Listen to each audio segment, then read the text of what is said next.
bahasa isyarat itu dia sangat kompleks. Mm. Ada ekspresinya, Ya. ada gestur dan juga gerakan tangan gitu. Apakah kampus yang bersangkutan itu ramah terhadap teman-teman tuli? Proses kuliahnya bagaimana, Kak Del?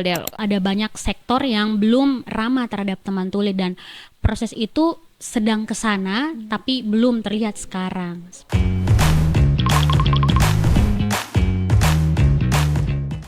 Selamat sore, Kak. Selamat sore Desi, selamat sore teman-teman kayak Tene. Yes, Kak boleh perkenalkan diri dulu biar teman-teman di rumah mengenal siapa narasumber cantik kita pada hari ini. Jadi perkenalkan, nama saya Adela. Saya adalah bagian dari komunitas Tuli Kupang dan hari ini diundang untuk sedikit berbagi tentang profesi yang saya jalani. Ya, baik Kak Adela. Bolehkah saya memanggil dirimu Kak Del? Boleh, silahkan senyamannya Desi. Oke, Kak Del. Tadi saya sudah sempat menyinggung di awal bahwa pada sore hari ini kita akan membahas sebuah pekerjaan yang menurut saya pribadi ini sebuah pekerjaan yang penting. Dan tadi di perkenalan Kak Dela sempat berbicara bahwa Kak Dela adalah bagian dari komunitas Tuli Kupang. Nah, apa pekerjaan yang sebenarnya Kak Dela sedang tekuni saat ini? Oke, jadi saya itu adalah seorang juru bahasa isyarat atau singkatannya adalah JBI. JBI itu apa? Pasti teman-teman banyak yang mungkin sudah tahu atau mungkin ada juga yang belum tahu. Jadi juru bahasa isyarat itu adalah jembatan komunikasi antara teman dengar dan juga teman tuli. Jadi dia akan menginterpretasikan bahasa yang misalnya dari penutur ke bahasa isyarat ataupun sebaliknya dari bahasa isyarat ke bahasa lisan gitu. Jadi kurang lebihnya seperti itu. Jadi kalau misalnya teman-teman pernah nonton berita, Desi pernah nonton berita? Pernah, Nah, biasanya Kak di Dela. siaran TV nasional ataupun sekarang itu biasanya ada di kotak kecil di bagian kanan bawah. Ya. Nah, itu adalah juru bahasa isyarat gitu. Jadi dia memberikan akses ataupun akomodasi yang layak untuk teman-teman tuli.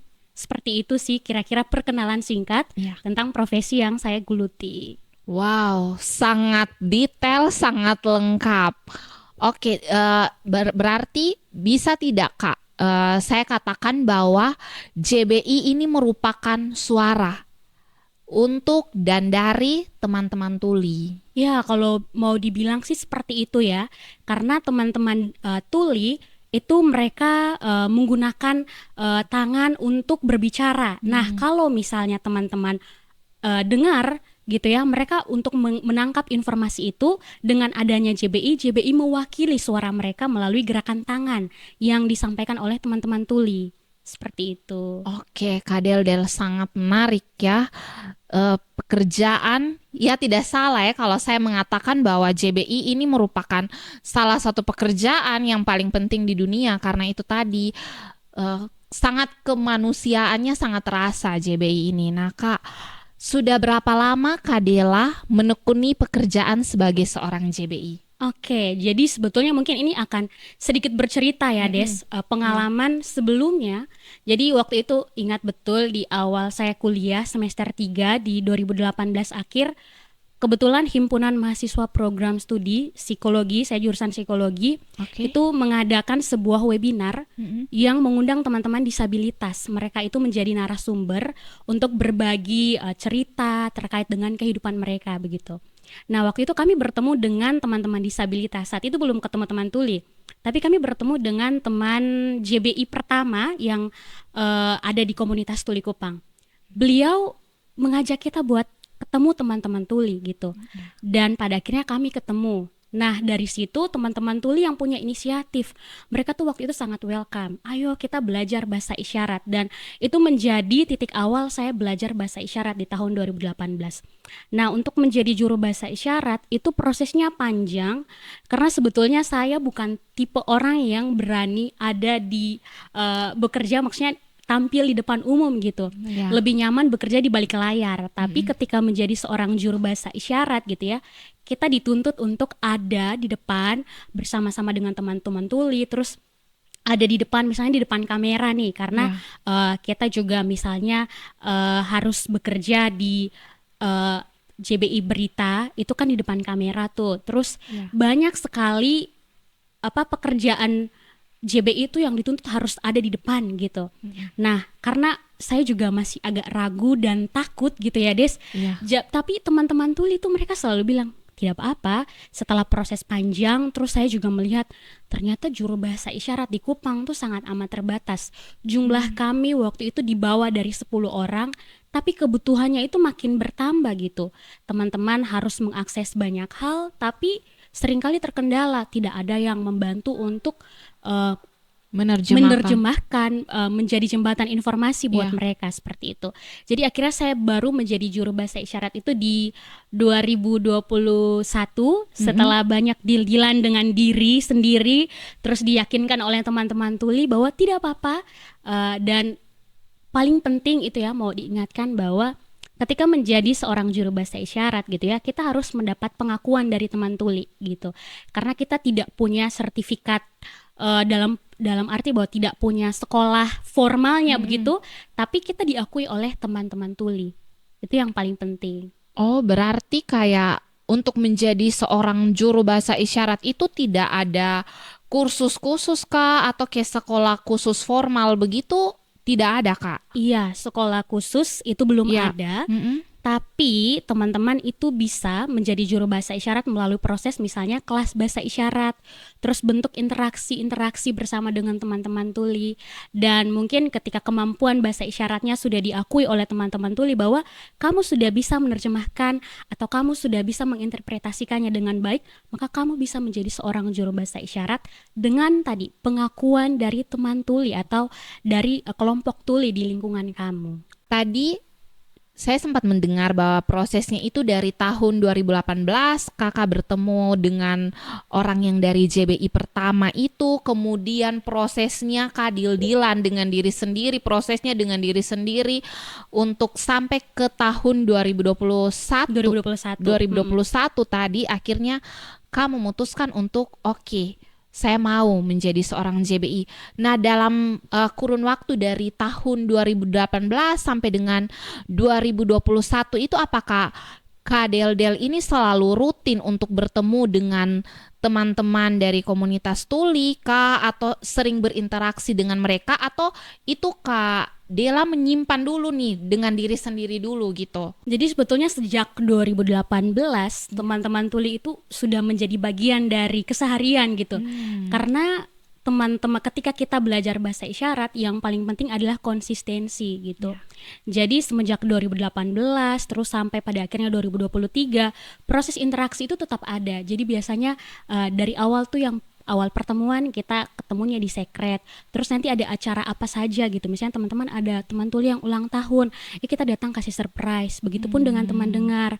Terus kalau misalnya ada perayaan apa begitu, perayaan keagamaan, kita sama-sama datang, dan bentuk interaksi itu selalu ada menurut saya, dan melalui media sosial, terus menggunakan WhatsApp, kita video callan gitu. Jadi interaksi itu selalu terbangun sejak 2018 sampai dengan hari ini, Des. Berarti Kak Dela dalam proses 2018 ke 2021 tadi itu cara Kak Dela belajar untuk tahu bahasa isyarat dengan interaksi langsung dengan teman-teman. Betul. Karena interaksi langsung itu sangat amat membantu, dan menurut saya di antara semua proses belajar yang saya rasakan gitu ya, yang paling benar-benar efektif untuk menangkap bahasa isyarat itu adalah dengan interaksi langsung. Karena mau bilang begini, bahasa isyarat itu dia sangat kompleks. Ada ekspresinya, ada gestur dan juga gerakan tangan gitu. Nah, teman tuli itu adalah secara tidak langsung adalah mentor dari orang dengar. Makanya tadi saya bilang kita tidak bisa belajar dari orang dengar gitu ya. Tapi pembelajaran itu harus dari teman-teman tuli karena kompleksitas itu tadi gitu. Jadi harus sering interaksi, harus sering ketemu. Dan kalau misalnya saya belajar bahasa isyarat itu ketika misalnya ke teman-teman tuli, terus ketemu ada kosakata baru gitu ya, dicatat, terus latihan dengan teman-teman tuli. Kita bisa mengakali misalnya dengan membuat video ataupun pulang latihan di depan cermin gitu sampai terasa mahir, atau misalnya dengan ekspresinya tuh sudah dapat gitu.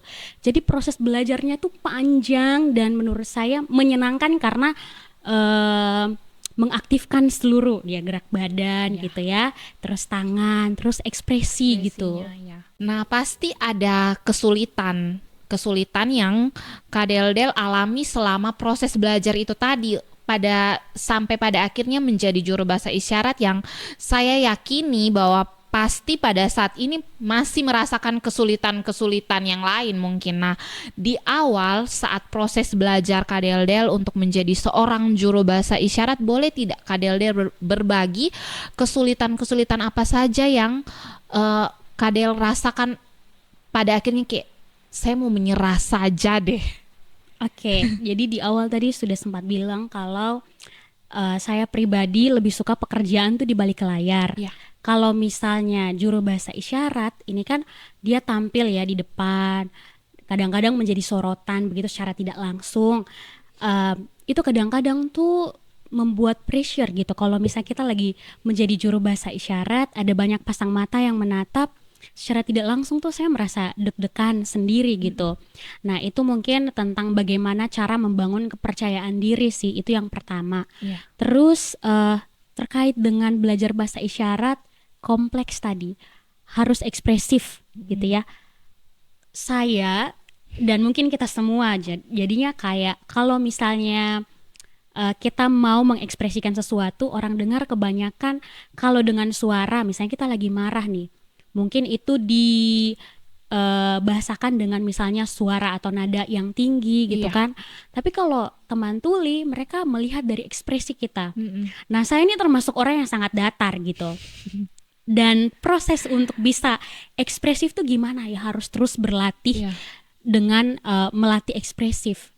Melatih untuk ekspresi harus kena gitu. Kalau marah harus seperti apa, sedih harus seperti apa. Dan menurut saya itu paling struggle tuh adalah bicara tentang ekspresi gitu. Dan memang seringkali masih sering diganggu oleh teman-teman tuli gitu ya. Kadang-kadang ekspresinya sesuai gitu. Terus kadang-kadang ekspresinya kayak lucu begitu. Nah, saya juga agak punya perasaan awal-awal tuh Des. Ketika misalnya ada kegiatan terus harus ekspresif, saya tuh agak susah untuk menunjukkannya begitu. Agak kurang bisa untuk menunjukkan ekspresi itu karena takut orang lihat kayak aduh aneh gitu ya gitu. Kayak aduh merasa jelek ya. Kadang-kadang kan kita sebagai perempuan begitu kan Kak. Iya, kira-kira ekspresi ini bagus loh deh kalau orang lihat. Nah, awal-awal tuh ada perasaan-perasaan seperti itu gitu. Tapi pada akhirnya saya pikir lagi, sebetulnya ekspresi ini kan bagian dari penyampaian pesan kan. Kalau misalnya saya berpikir tentang ekspresi saya itu jelek, kurang bagus, itu sebetulnya pemikiran saya itu tidak menjawab kebutuhan teman-teman tuli itu sendiri. Harusnya saya dengan profesional menunjukkan bahwa oh ternyata kalau marah ekspresinya seperti ini. Jadi mungkin itu sih lebih ke perasaan seperti itu. Nah, kalau saat Kak Dela sedang mengekspresikan atau menerjemahkan kondisi saat marah atau sedih, pernah tidak terbawa perasaan? Kayak Kotong bilang baper gitu. Jadi sebetulnya juru bahasa isyarat itu mungkin sama seperti pekerjaan yang lain gitu ya, dituntut untuk profesional gitu. Sebagai manusia biasa gitu ya, pasti kita terkadang terbawa situasi atau terbawa suasana gitu. Tapi seringkali dituntut untuk tetap profesional. Nah, mungkin ini salah satu cerita nih Des. Beberapa tahun yang lalu salah satu teman kami gitu ya, mereka menikah dan saya menjadi juru bahasa isyarat di pemberkatan pernikahan. Nah, momen saya baper ini di saat itu. Jadi saat itu pengantin perempuan menuju ke altar, terus pengantin prianya sudah menunggu depan altar. Nah, saya waktu itu juga depan altar. Jadi ketika diiringi lagu pembukaan, pengantin perempuannya masuk, itu saya tiba-tiba pengen nangis gitu. Jadi lebih ke momen itu sih. Nah, tapi kalau misalnya momen pada saat menerjemahkan, ada yang bikin kesal, bikin emosi, bikin marah gitu ya, itu ada baiknya ditempatkan pada tempatnya gitu. Karena ya tadi, bahwa harus profesional, harus tahu batasan-batasannya juru bahasa isyarat, seperti itu. Kalau boleh tahu batasan-batasan dalam juru bahasa isyarat untuk menerjemahkan sesuatu itu apa Kak? Oke, jadi sebetulnya juru bahasa isyarat itu dia tidak boleh menambahkan atau mengurangi makna gitu ya. Karena dia menginterpretasikan. Jadi menginterpretasikan ini sebenarnya berbeda dengan menerjemahkan gitu ya. Jadi dia menginterpretasikan makna. Jangan sampai kita menginterpretasikan maknanya berlebihan dari misalnya yang tidak teman-teman sampaikan seperti itu kita Ya. sampaikan, ataupun misalnya dari narasumber menyampaikan berbeda, kita menyampaikan berbeda. Usahakan pesan yang sampai itu benar-benar akurat dan tepat. Terus jangan sampai kita memaksa teman-teman tuli. Nah, kadang-kadang mungkin orang-orang akan greget gitu ya. Eh Ketika kita ketemu teman-teman tuli, kita berharap agar komunikasi mungkin sesuai dengan yang kita inginkan gitu. Iya. Tetapi kan proses ketika kita berinteraksi dengan teman-teman tuli, pasti teman-teman tuli punya pemikiran yang berbeda kan. Nah, kita teman-teman juru bahasa isyarat tidak boleh mengambil peran itu. Kita hanya cukup menginterpretasikan apa yang mereka sampaikan. Jangan sampai kita merubah ataupun mengubah pesan ataupun makna yang mereka ingin sampaikan. Lalu teman-teman tuli ingat mereka adalah klien. Kita harus menjaga kerahasiaan mereka. Seperti itu. Jadi batasan-batasan seperti itu harus dipegang teguh oleh teman-teman juru bahasa isyarat gitu. Dan oh iya, satu lagi, ketika tadi kan sudah dibilang nih Des, kalau teman-teman tuli itu mereka adalah mentor. Ya. Jadi ketika dalam proses menjadi juru bahasa isyarat dan mereka mengevaluasi kita, mungkin kamu juru bahasa isyaratnya kurang tepat nih di kalimat ini. Nah, mungkin mereka akan memberikan masukan ataupun evaluasi. Nah, kita sebagai juru bahasa isyarat harus menerima evaluasi itu. Tadi Kak Del sempat mengatakan bahwa Kak Del ini menemani seorang mahasiswa yang adalah teman tuli untuk skripsi dan wisuda. Itu di Kupang. Iya, di Kupang. Itu di Kupang, Kak. Oh iya Des, minta maaf. Sebenarnya Iya. disclaimer teman-teman, juru bahasa isyarat itu tidak sama dengan pendamping. Iya, ya. Jadi mungkin tadi itu agak keliru, sebetulnya bukan pendamping. Ya. Tapi juru bahasa isyarat itu sebetulnya adalah sebuah profesi gitu ya. Iya. Jadi kalau dibilang pendamping agak keliru, betul. Oke. Minta maaf terkait dengan itu ya, disclaimer. Iya. Artinya Kak Dela membantu lah untuk menerjemahkan saat untuk bekerja dalam prosesnya menerjemahkan seorang mahasiswa yang adalah teman tuli ini Iya. untuk ya seperti itu. Pertanyaannya saat berkuliah itu apakah kampus yang bersangkutan itu ramah terhadap teman-teman tuli? Proses kuliahnya bagaimana Kak Del?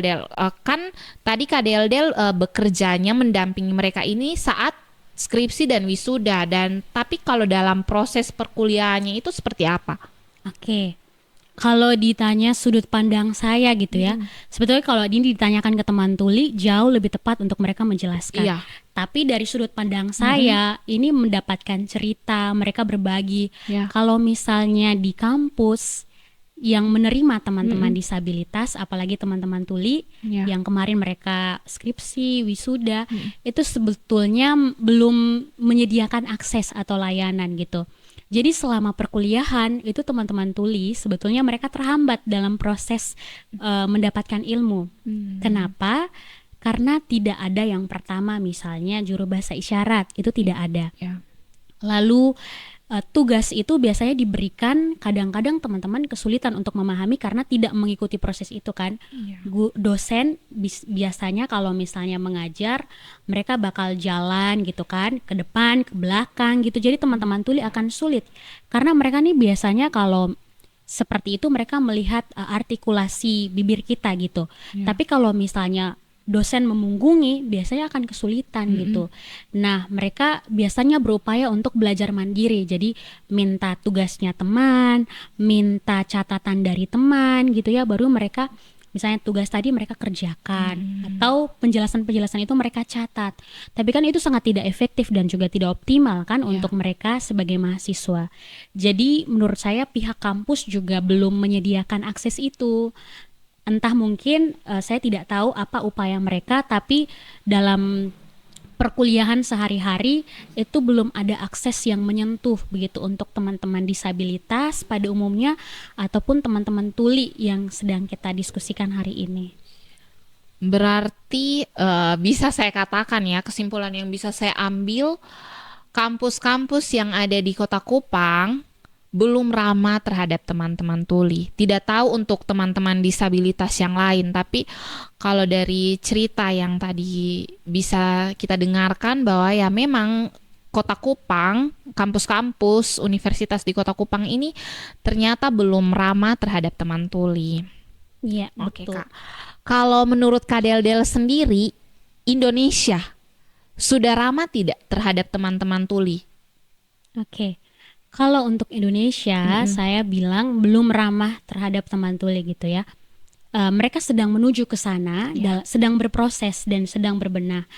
Karena menurut saya untuk sampai pada ramah terhadap teman tuli ini kan banyak aspek gitu ya. Apakah pendidikannya, tadi kita bicara tentang pendidikan, apakah sudah memberikan akses tidak untuk teman-teman tuli? Lalu tentang kesehatan. Kalau kesehatan gitu ya di lingkungan kita puskesmas itu pegawai puskesmas sudah banyak yang mulai mencoba untuk mereka menguasai bahasa isyarat karena beberapa waktu lalu sempat diadakan pelatihan untuk pegawai-pegawai puskesmas. Lalu juga mungkin mereka juga sudah berbenah terkait dengan visual yang ada di layanan publik karena teman-teman tuli kalau misalnya tidak ada juru bahasa isyarat mereka bisa mengakses fasilitas yang bisa membantu mereka secara mandiri, misalnya akses-akses visual gitu, penunjuk arah, misalnya mereka datang ke puskesmas ini poli apa nih, mungkin ada catatan di situ atau ada nama lokasinya begitu, itu akan sangat membantu. Dan tapi menurut saya memang tadi saya bilang di awal ada banyak sektor yang belum ramah terhadap teman tuli dan proses itu sedang ke sana tapi belum terlihat sekarang seperti itu. Mungkin itu menjadi PR bagi kita semua, mungkin khususnya yang paling dekat dulu nih, Kota Kupang. Iya, betul.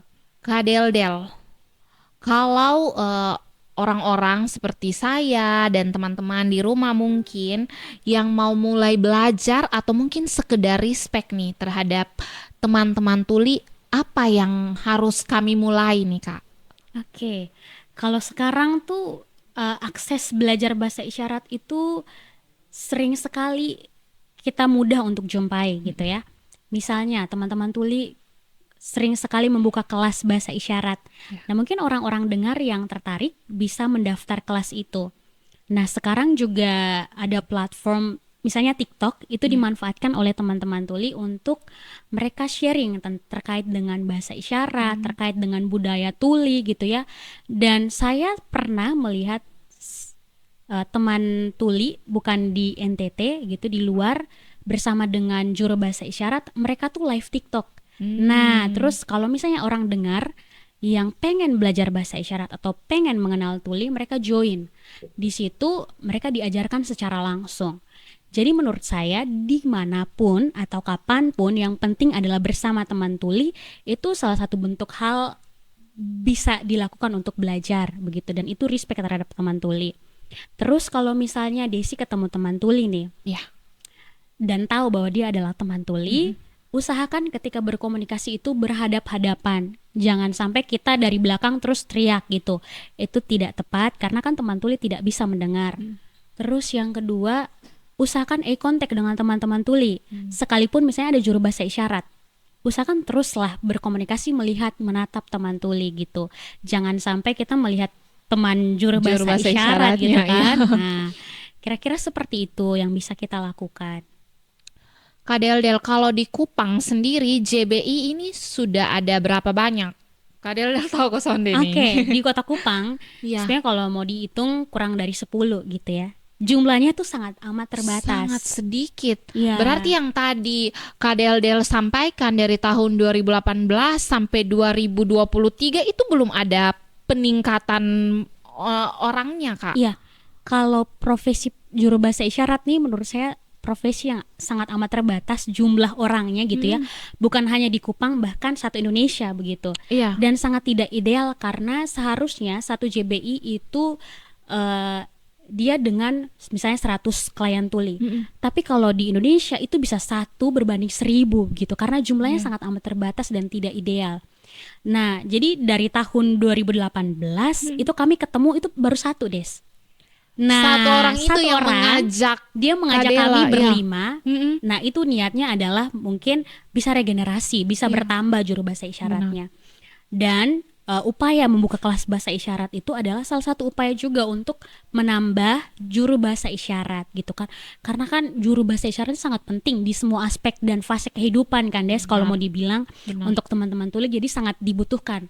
Tapi sekarang sangat amat sedikit gitu, dan bukannya di Kota Kupang ya, di beberapa kabupaten di Nusa Tenggara Timur tidak semua punya juru bahasa isyarat. Iya, Nah, bisa kita bayangkan bagaimana teman-teman tuli yang tinggal di kabupaten, mereka bisa mengakses layanan itu seperti apa gitu. Itu menjadi pertanyaan yang reflektif sekali. Maksudnya teman-teman orang muda yang mungkin tahu komunitas tuli yang ada di daerahnya mungkin bisa bergabung bersama komunitas yang ada gitu. Iya. Untuk yang pertama, kita jadi lebih ramah terhadap teman tuli. Dan yang kedua, mungkin ketika diberikan kepercayaan, kita bisa menjadi juru bahasa isyarat. Ada tidak Kak syarat untuk menjadi seorang juru bahasa isyarat, atau proses untuk misalnya nih Desi minat untuk menjadi seorang juru bahasa isyarat, apa yang harus Desi lakukan atau siapa yang harus Desi jumpai? Oke.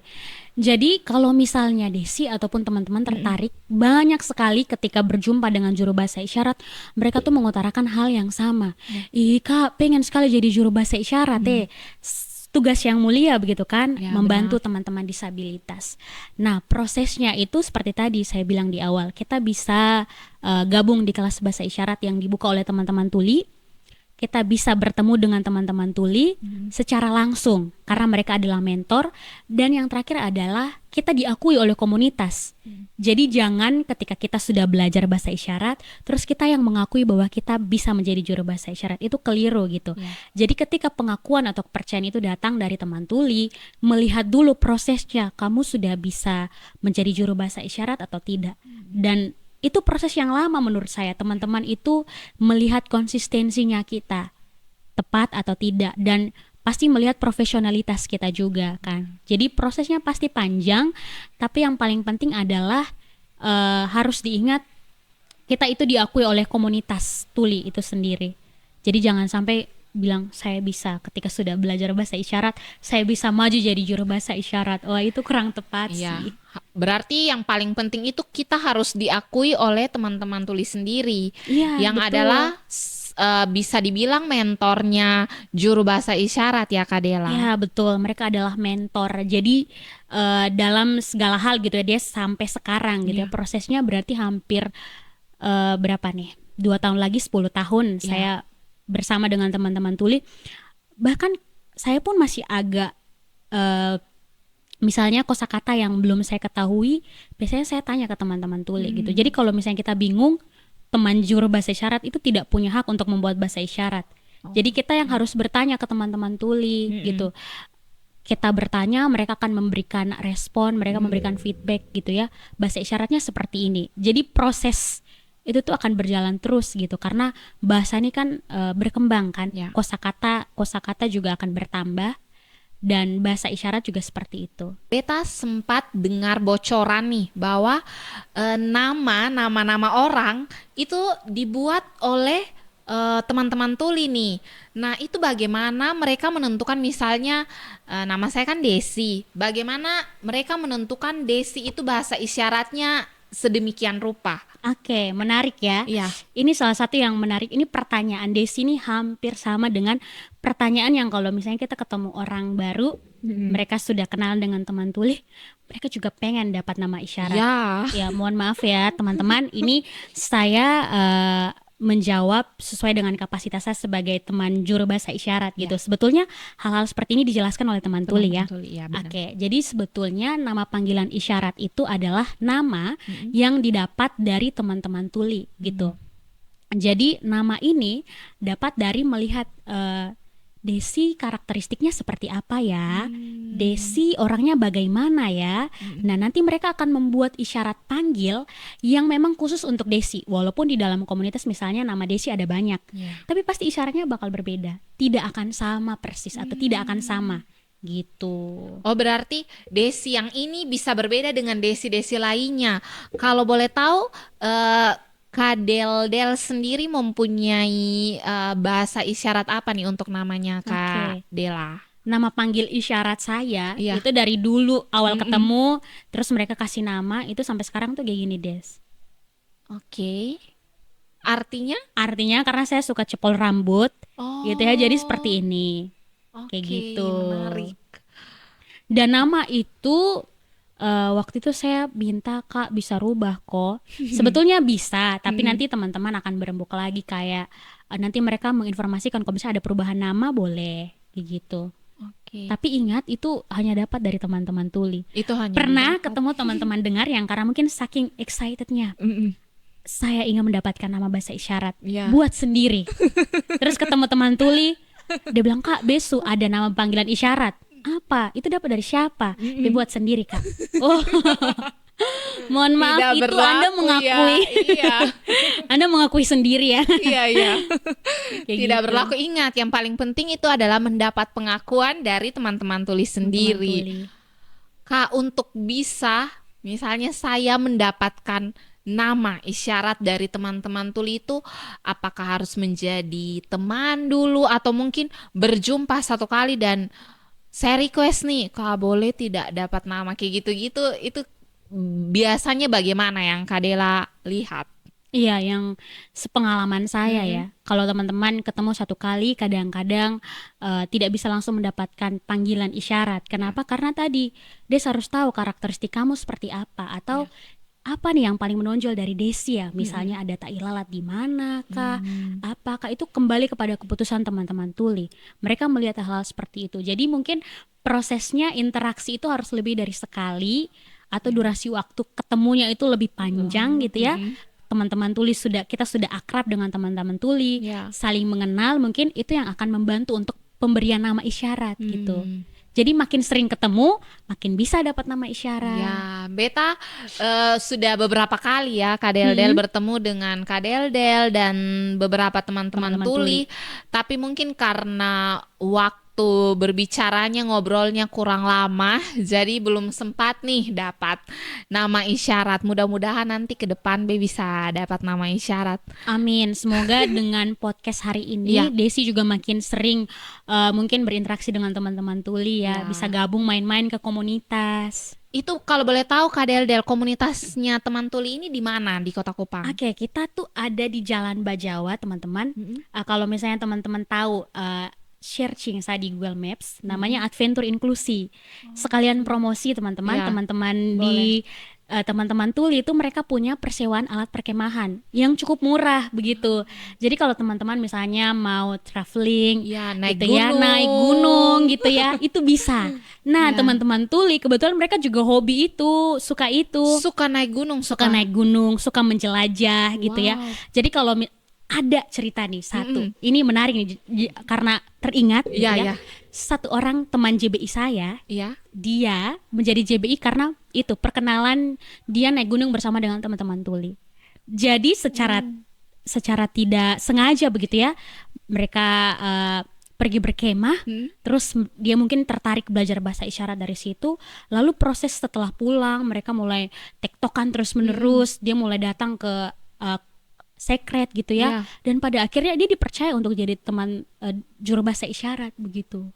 Jadi kenapa tidak mencoba gitu? Siapa tahu teman-teman yang menonton mau berkemah bersama teman-teman tuli, janganlah menjadi juru bahasa isyarat gitu. Sekedar mungkin mau belajar bahasa isyarat bisa dengan cara-cara yang fun seperti itu kan. Benar-benar Jadi menjadi temannya dulu ya, betul, Kak. menjelajah dulu ke alam sambil belajar bahasa isyarat, kata-kata dasarnya mungkin itu kan sangat amat membantu gitu. Ya. Apalagi juga juru bahasa isyarat tidak harus menjadi juru bahasa isyarat, tapi bisa dari hal-hal sederhana gitu. Kayak bisa ketemu teman tuli, ngobrol, Ya, kita bisa berkomunikasi, paham itu benar, kan. benar. Yang paling sederhana awalnya juga motivasi saya itu. Biar bisa ngobrol. Karena saya juga awalnya tidak tahu apa itu juru bahasa isyarat gitu ya. Sekedar yang penting, aduh dia omongnya dia bisa tangkap, yang penting betul. saya bisa balas deh intinya. Kita bisa tektokan, kita bisa nyambung seperti itu. Jadi kalau mau ya bisa juga. Kalau teman-teman tuli next ada buka kelas lagi, teman-teman dengar bisa join. Berarti rutin ya, Kak, selalu buka kelas. Untuk sekarang biasanya setahun 2 kali gitu ya. Jadi kalau misalnya ada informasi nanti bisa Itu di cek-cek mana tuh Kak? Ada media sosialnya mungkin ya, boleh komunitas Tuli di-spill? itu punya Instagram namanya Divkomkup. Ya. Jadi kalau teman-teman tertarik, teman-teman pengen dapat informasi tentang teman-teman Tuli, itu biasanya kami posting kelasnya di Divkomkup atau misalnya teman-teman Instagram teman-teman Tuli dan seterusnya. Ya. Kadela, apa harapan Kadela untuk profesi juru bahasa isyarat dan mungkin untuk komunitas teman tuli Kupang? Oke, yang pertama tentu harapan untuk profesi ini gitu ya, makin banyak yang tahu bahwa profesi ini sebetulnya adalah profesi untuk memberikan akomodasi, memberikan akses untuk teman-teman tuli, sehingga profesi ini dihargai gitu. Dan teman-teman JBI mungkin ke depan bisa bertambah untuk mendukung kebutuhan teman-teman tuli, untuk membantu teman-teman tuli di berbagai aspek kehidupannya tadi. Lalu kalau misalnya untuk teman-teman tuli, semoga mereka makin berdaya, makin percaya diri dan berani untuk menyampaikan apa kebutuhan mereka di publik gitu. Kadang-kadang juga kita melihat teman-teman tuli mungkin masih agak takut ya tampil di publik. Tapi harapannya semoga kita semua yang menonton juga merasa bahwa oh ternyata ada loh perbedaan-perbedaan lain, perbedaan dalam hal bahasa gitu. Jadi tidak harus dianggap berbeda gitu. Tapi perbedaan itu mari kita jadikan sebagai bentuk persatuan gitu kan. Karena berbeda-beda tapi tetap satu. Satu juga. Apa nih? Jadi intinya itu Ya. seperti itu sih Des. Kak Del, kalau boleh tahu atau menurut sudut pandang Kak Del sendiri, kenapa JWI di Kupang bahkan di Indonesia itu sangat minim sekali sumber daya manusianya? Apakah karena, mohon maaf, apakah karena tidak worth it rewardnya atau seperti apa menurut Kak Dela sendiri? Oke. Kalau menurut saya sebetulnya banyak teman-teman tuli, banyak teman-teman dengar yang sudah belajar bahasa isyarat, mereka tuh pengen jadi JBI gitu. Dan komunitas tuh sangat amat welcome. Tapi itu tadi sebetulnya kembali lagi bahwa tidak semua orang ketika habis belajar bahasa isyarat mereka bisa meluangkan waktu untuk terus berinteraksi, berkomunikasi dengan teman-teman tuli. Nah, satu yang selalu saya tangkap dari ketua komunitas ini tuli, dia selalu bilang bahwa dia tuh melihat niat kamu, apa motivasi kamu begitu. Jangan sampai ketika dikasih kepercayaan kamu menghilang. Jadi sebetulnya juru bahasa isyarat itu minim karena itu gitu. Ada orang yang hanya sekedar datang untuk mengenal. Tidak semua orang pengen jadi juru bahasa isyarat, meluangkan waktu lebih banyak untuk belajar, ataupun tidak semua orang ingin meluangkan waktu untuk bertemu dengan teman-teman tuli. Begitu, itu yang saya amati sih. Karena banyak loh teman-teman saya juga pengen deh jadi JBI, tapi itu teman-teman tuli melihat kamu konsisten tidak, kamu ada niat tidak, begitu. Tapi kalau menurut Kak Dela sendiri menjadi seorang JBI itu worth it tidak? Secara, maksudnya kan kita anak muda nih. Nah, kalau sekarang apa-apa perlu uang, kasarnya gitu. Menurut Kak Dela, worth it tidak menjadi seorang JBI di tahun 2026 ini? Menurut saya worth it sih. Tapi ingat ya teman-teman, ini bukan karena motivasi saya mencari uang gitu, tapi karena tadi saya diakui, terus karena ini penghargaan terhadap profesi ini, makanya saya mendapatkan insentif lah. Intinya dari situ. Intinya adalah profesi ini tuh harus diberikan penghargaan dalam artian kan kita sudah bekerja dengan tadi menginterpretasikan sebuah pesan ke dalam bahasa isyarat ataupun bahasa isyarat ke bahasa lisan gitu kan, itu juga butuh effort kan. Kita harus belajar sebagai juru bahasa isyarat begitu. Jadi ya menurut saya worth it gitu. Tapi ada banyak sekali sebetulnya yang kami temui di lapangan, mungkin orang-orang menganggap remeh tentang pekerjaan ini begitu. Mungkin dari pihak penyelenggara. Jadi kadang-kadang kami masih proses untuk sama-sama kita belajar bahwa ternyata juru bahasa isyarat itu dia punya risiko begitu. Dan kadang-kadang orang pikir begini, oke, 1 hari kegiatan cukup 1 orang JBI. Oh, tidak bisa. Karena kita juru bahasa isyarat itu kan proses berpikir ya, terus butuh konsentrasi. Biasanya kalau misalnya kegiatan 15-20 menit itu harus diganti orangnya. Jadi biasanya kita tandem, sistemnya tuh tandem sama teman JBI yang lain. Jadi setiap pergantian 15 menit kita gantian gitu. Jadi biar kita juga bisa lebih fokus ketika menginterpretasikan begitu. Nah, idealnya Kak Del dalam satu kegiatan itu harusnya berapa JBI? Oke, biasanya sih tergantung jam ya. Kalau kita sekarang biasanya kalau misalnya full day itu 9 sampai 4 sore, itu biasanya kita 2 JBI, sebetulnya harus 3 JBI begitu, tapi karena memang tadi sumber daya dan juga mungkin kita harus diskusi lagi dengan penyelenggara seperti itu. Berarti idealnya 3, tapi pada pengaplikasiannya ya karena kondisi dan situasi yang ada jadinya tidak ideal ya, bisa kurang ideal. Tapi selama ini ya 2 JBI itu sudah sangat memungkinkan. Seharusnya 2 JBI. Intinya jangan 1, kalau lebih dari 1 jam itu tidak boleh 1. Nah Kak, di penutup kita boleh tidak Kak Del ini mengajarkan bahasa isyarat yang mungkin simple buat Desi dan teman-teman di rumah, yang menurut Kak Del simple nih. Kayak sebelum mengajar gitu ya, aduh sebetulnya saya tidak punya kapasitas sebagai orang dengar mengajar gitu. Jadi orang dengar itu tidak boleh mengajar bahasa isyarat kepada orang dengar yang lain sebetulnya. Tapi tadi saya sempat kontak teman tuli, mentor, Kak sebentar mau ke podcast, kalau misalnya diminta ajar bahasa isyarat, oke kamu kasih saja 4 kata ajaib. Jadi dia suka nih list 4 kata ajaib.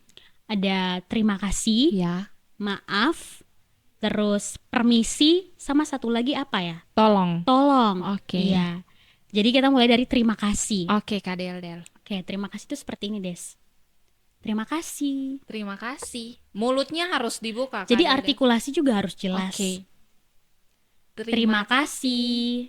Terus yang kedua, maaf. Maaf.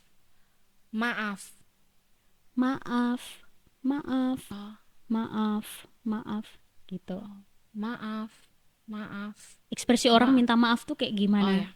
Ya memang ekspresi ini sangat iya kan, sangat susah ya. Kayak baru satu kata nih, kalau ketong minta maaf ya. Gitu kan. Kadang kan kalau ketong dengan sesama teman-teman dengar kan kayak maaf ya, kayak sonde terlalu. Ada ketong datar sama maaf ya. Yang penting ada itu kata keluar. Betul. Ternyata ekspresi ini sangat susah.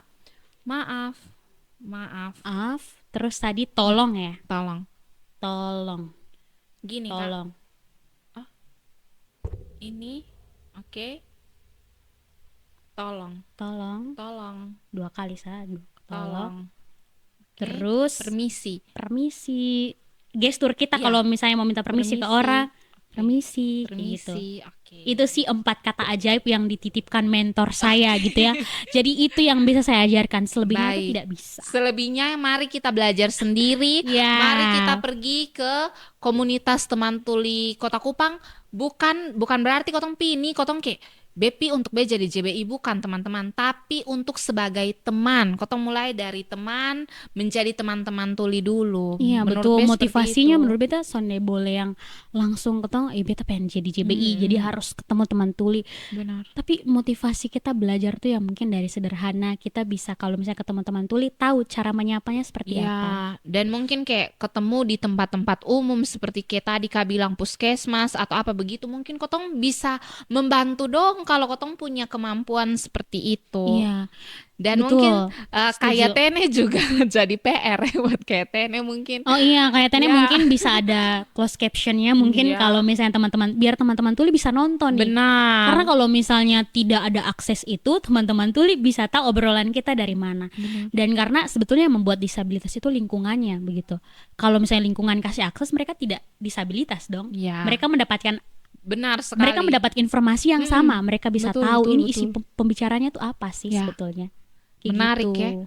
Mereka disabilitas karena situasi dan lingkungan, kondisi lingkungan yang tidak mendukung dari lingkungan. Mereka, benar. Kalau misalnya kita semua kasih akses itu buat mereka, sudah pasti sih mereka bisa secara mandiri melakukan itu semua dan punya kapasitas yang sama seperti kita begitu. Ya. Oke Kak Del, terima kasih banyak Kak Del sudah berkenan untuk berbagi, untuk sharing kepada teman-teman kayak Tene di rumah, untuk Beta juga. Terima kasih banyak Kak Del. Mungkin salam buat teman-teman JBI dan teman-teman komunitas Tuli Kupang, teman-teman Tuli di komunitas apa tadi Kak, maaf? Komunitas Tuli Kupang. Yang nama IG-nya boleh di-mention lagi? Nama Instagramnya divkomkup. Oke. Gitu. Terima kasih banyak Kak Del. Salam buat teman-teman semua. Oke teman-teman, jadi sekian Kotong punya perbincangan pada malam hari ini. Ini sudah malam. Satu pelajaran yang tadi Beta bisa ambil, notice dari Kak Dela tadi adalah teman-teman yang disabilitas itu bisa tidak menjadi disabilitas kalau lingkungannya mendukung.